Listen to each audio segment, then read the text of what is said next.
ये बोला कि मेरा रिश्ता और आपका रिश्ता पैसा ही है, क्योंकि के पास पैसे नहीं हैं पुत्र, और जहाँ तक पति के पास पैसे नहीं हैं तो पत्नी भी दूर हो जाती है।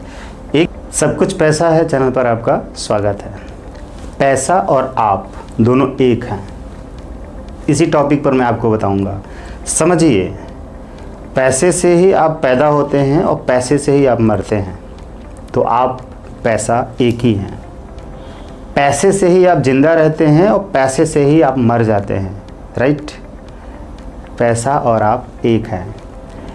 पैसे से ही आप रिश्तों को जोड़ते हैं और रिश्तों को तोड़ते हैं पैसे से ही, तो पैसा और आप एक हैं। मतलब मनुष्य और पैसा दोनों एक है।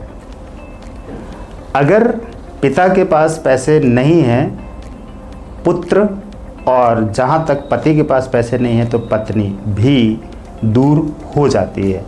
1-2%, 5%, 10% की बात छोड़ दीजिए, जो कि नहीं ऐसा होता है, लेकिन ज़्यादातर केसेस में ये सब होता है। अब भाई और बहन के रिश्ते में भी पैसा ही है। बहन जब भाई के घर आती है शादी के बाद, तो वो कुछ न कुछ लेकर आती है, कुछ मिठाई, कुछ फल। अगर वो कुछ भी नहीं लाए तो भाई को बुरा लगता है। या जब वो शादी नहीं हुई है, बहन भाई एक साथ हैं, और राखी के त्यौहार की बात ले लीजिए। राखी के त्यौहार पर बहन भाई को राखी बांधती है, कहती है कि मैंने ये राखी बांध कर, रक्षा बांध कर भाई की रक्षा की। ज़रा सोचिए कि ये बात तो सही है, मान लिया कि भाई की रक्षा की, तो अब वहाँ पे एक बंधन आता है कि भाई को बहन की रक्षा करनी है। तो जो राखी बांधती है उसको भी खरीदने में पैसा लगता है, और कुछ मिठाई लेकर आती है, भाई को देती है।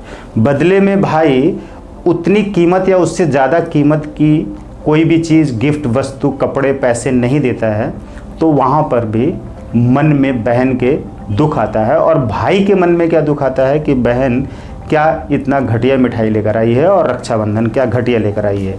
मतलब 90% लोगों के साथ ये होता है, 10% नहीं होता है, ये मान के चलिए। हमेशा मैं ये मानता हूँ 90 और 10 का रेशियो चलता है। कोई बुरी चीज़ है तो 90%, लेकिन अच्छी चीज़ 10% होगी ज़रूर। और कोई अच्छी चीज़ है 90%, तो 10% बुरी चीज़ उसी से रिलेटेड होगी ज़रूर। इसलिए 100% नहीं होता है, इसलिए 90% लोगों के साथ ये प्रॉब्लम आती है और 10% लोगों के साथ इतना प्रॉब्लम नहीं आती है। तो आपको ये रेशियो मान के चलना होगा। तो मैंने ये बोला कि मेरा रिश्ता और आपका रिश्ता पैसा ही है, क्योंकि मैं आपको वीडियो बना के इसलिए दे रहा हूँ कि आपको इससे फ़ायदा होगा, और बदले में जब आप मुझसे सीखेंगे या व्यूज़ बढ़ेगा तो मुझे पैसा मिलेगा, राइट। मैं पैसे के लिए ही ये काम कर रहा हूँ, ये भी ध्यान रखिए। अगर मेरे पास बहुत पैसा हूँ और मैं कामचोर हूँ और मैं काम नहीं करना चाहता, तो पिता की संपत्ति बैठकर आराम से खाऊंगा, ब्याज का पैसा आता रहेगा और आराम से हमारी ज़िंदगी कटेगी।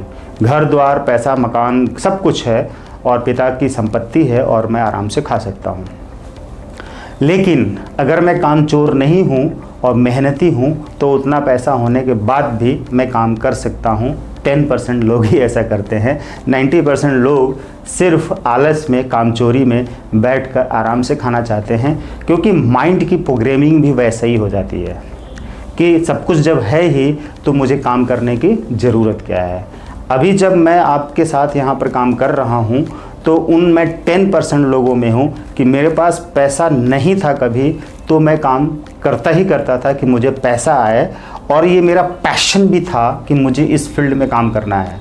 तो पैशन के साथ मैंने आगे कदम बढ़ाया, मुझे पैसा भी आने लगा, और आज मेरे पास पैसा है, राइट। लेकिन फिर भी मैं उतना ही शिद्दत से, उतना ही तेज़ी से काम इसलिए कर रहा हूँ क्योंकि मैं उन 10% सफल लोगों के अंदर कैटेगरी में आता हूँ कि मैं जानता हूँ कि कितनी मेहनत से और कितनी शिद्दत से, कितनी कठिनाइयों से हम यहाँ तक पहुँच सकते हैं और पैसा कमा सकते हैं। मेरा काम के बदले में मुझे पैसा मिला, इसलिए मैं और पैसा बनाने के लिए आज मैं काम उतनी शिद्दत से कर रहा हूँ, लेकिन मुझे अपने काम में इंटरेस्ट भी है, पैशन भी है।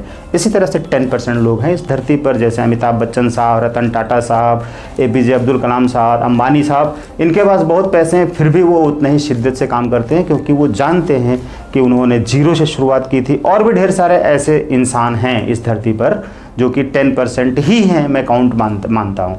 बाकी ऐसे तमाम लोग जो हैं वो अपने पिता की संपत्ति बस प्राप्त हो जाए, उसके लिए उनको अपने पिता को भगाना पड़े, मर्डर करना पड़े या कुछ भी करना पड़े, लड़ाई झगड़ा करना पड़े, बस उनकी संपत्ति उन्हें मिल जाए और वो उनको खाएं पिए उड़ाएं या बढ़ाएं या क्या करेंगे पता नहीं, लेकिन पैसा तो वहाँ भी है ना। उस पैसे के लिए एक पुत्र पिता को मार देता है या पिता भी पुत्र को भगा देता है। कई बातें, ये सारी चीज़ें होती हैं, लेकिन इन सारी चीज़ों के पीछे जो व्यवहार एक दूसरे के साथ चल रहा होता है ना, व्यवहार, बातचीत, लेन देन, मिलना जुलना, खाना पीना, आना जाना, रिश्ते जिसे कहते हैं, वो घनिष्ठ रूप से तो जुड़ा है, लेकिन उस घनिष्ठता में धन आता ही आता है, इसलिए वो रिश्ते और पैसे और आप एक ही हैं। तो इस पैसे में और मनुष्य में इतनी गहनता है, इतनी घनिष्ठता है, इतनी समानता है, इतनी गहराई है, इतना बड़ा कनेक्शन है। तो जब आप इतने बड़े कनेक्शन के साथ हैं तो पैसे के लिए आप क्यों नहीं प्यार भरते हैं अपने अंदर। पैसे के लिए प्यार से काम करिए, जैसे मैं कर रहा हूँ, प्यार से आपको ऊपर उठाने के लिए, आगे बढ़ाने के लिए। और मेरी तरह और भी तमाम लोग हैं जो कि सचमुच में बहुत पैसा आ जाने के बाद भी उतनी मेहनत, उतनी शिद्दत से काम कर रहे हैं कि वो ईमानदार बने रहें। ईमानदारी इसको ही कहते हैं कि पैसा आ जाने के बाद भी आप उतनी मेहनत से करें, उतनी शिद्दत से करें, उतनी ईमानदारी से उस काम को करें, क्योंकि आपने उस काम को किया जो भले आपका पैशन था, और उस काम से जो आपने पैसे बनाए, अब पैसे बनाकर अब आपके पास जब पैसे हो गए तो उस काम को छोड़ सकते हैं या कुछ भी नहीं कर सकते हैं, बैठ के खा सकते हैं। आपके पास, आप फाइनेंशियल फ्री हो चुके हैं, आपके पास उतना धन आ रहा है और ब्याज का ही आ रहा है और आप आराम से खाते चले जाएंगे, मूलधन आपका पड़ा रहेगा, कोई चीज़ करने की ज़रूरत नहीं है। बहुत लोग ऐसा करते हैं, लेकिन 90% अगर ऐसा करते हैं तो 10% नहीं करते हैं। 10% वो इसलिए नहीं करते हैं कि वो इसकी कीमत को और ज़्यादा समझने लग जाते हैं और उस ग्रैटिट्यूड को फील करते हैं, उस वक्त को नहीं भूलते हैं जब वो भूखे रहते थे, नंगे रहते थे, अपमानित होते थे और बहुत डरते थे, बहुत चिंता करते थे, बहुत ही परेशान रहते, तनाव में रहते थे और एक एक पैसे के लिए मोहताज रहते थे। तब उन्होंने अपनी शिद्दत से, अपनी शक्तियों को बढ़ाकर मेहनत करके पैसे को बनाया और सोचा कि कभी भी वो हमेशा काम करते रहेंगे, कभी भी बिना काम किए नहीं रहेंगे, क्योंकि उनको पैसा पैसा पैसा बनाना। तो उनकी ज़िंदगी और सबकी ज़िंदगी पैसे से जुड़ी हुई है और पैसा और ज़िंदगी दोनों एक है। इसलिए इस भाव को, इस विचार को, इस ज्ञान को अपनी ज़िंदगी में उतारिए और फिर देखिए कि आपकी ज़िंदगी में कैसे बड़े बड़े परिवर्तन होते हैं, क्योंकि आपको समझना भी पड़ेगा सफलता के लिए। ये सफलता की राह है, इस राह पे चलेंगे तभी आप समझेंगे और समझ कर चलेंगे तो और जल्दी आगे बढ़ेंगे। मेरे साथ जुड़े रहिए, चैनल को सब्सक्राइब करिए। Right, thank you.